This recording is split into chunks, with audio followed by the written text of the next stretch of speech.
Kembali lagi bersama channel kesayangan Anda, Gerbang Kehidupan 92. Kini admin kembali dengan sebuah cerita kisah nyata kehidupan yang nantinya akan memberikan banyak pelajaran untuk kita.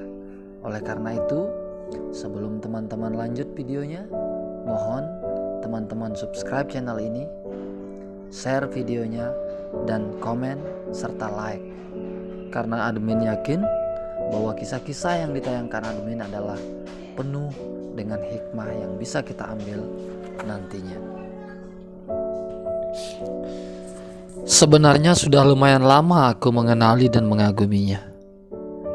Tapi sayang saat itu ia adalah istri orang lain. Benteng pembatas itu menjadikan aku tak mungkin bisa mendapatkan ruang di hatinya. Apalagi bisa mendapatkan kasih sayangnya. Ia bernama Farida. Saat itu ia masih tergolong masih muda. Baru saja memiliki anak usia 7 tahun. Begitu pula suaminya sangatlah ganteng dan muda. Seiring waktu berjalan, tanpa direncanakan tiba-tiba aku bertemu di tempat kerja baruku.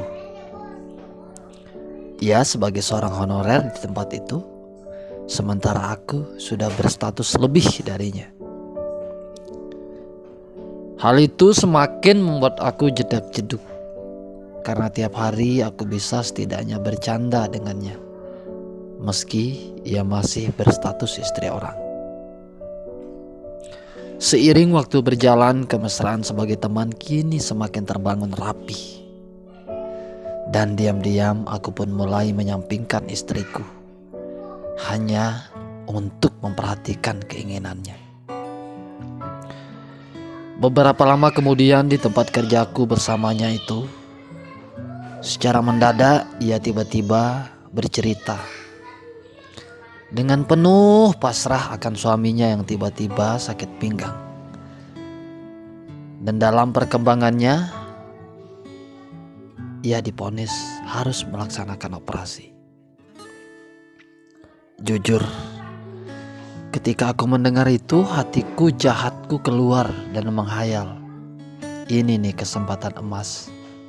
Kalau suaminya tiada, pasti ia akan bisa kumiliki seutuhnya. Terbesit di hatiku jahat.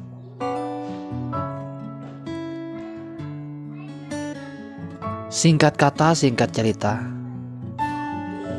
proses pengobatan suaminya kini berlangsung serius. Ia udah bolak-balik ke rumah sakit berharap suaminya bisa sembuh. Dan dalam perjalanan itu aku memiliki andil besar dalam membantunya. Pada proses penyembuhan suaminya sehingga ia sangat merasa terbantu oleh saya. Namun saat itu ia tak pernah terpikir apa-apa dari apa yang pernah saya lakukan untuknya. Maka beberapa lama kemudian suaminya pun pergi untuk selamanya.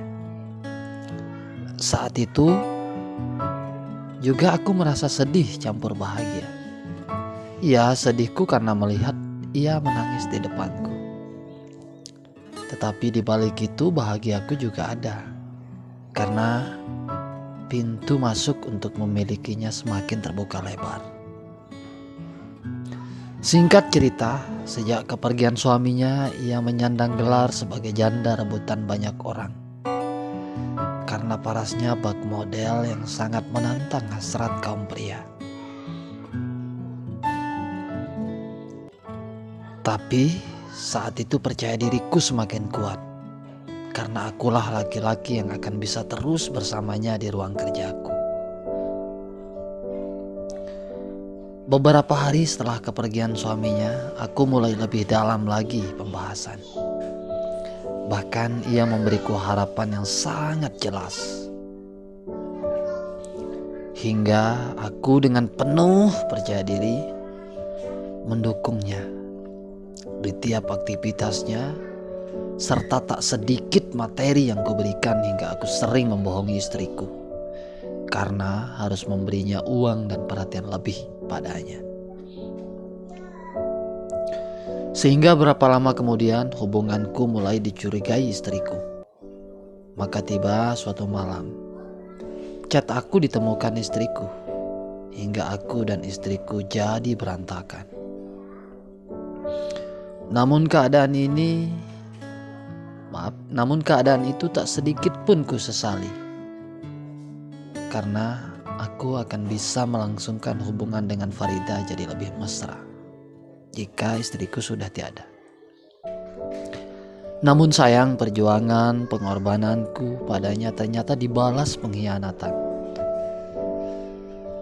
Tahu-taunya dirinya selingkuh dengan seorang laki-laki tampan dan berstatus seorang pegawai.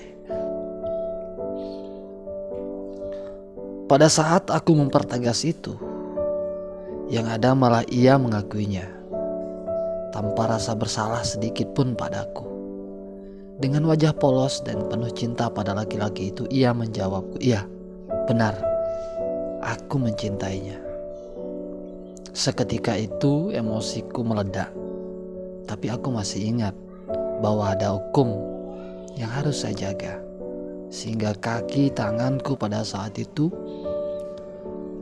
harus terdiam, dan aku harus rela membungkus betapa sakitnya hati ini saat itu.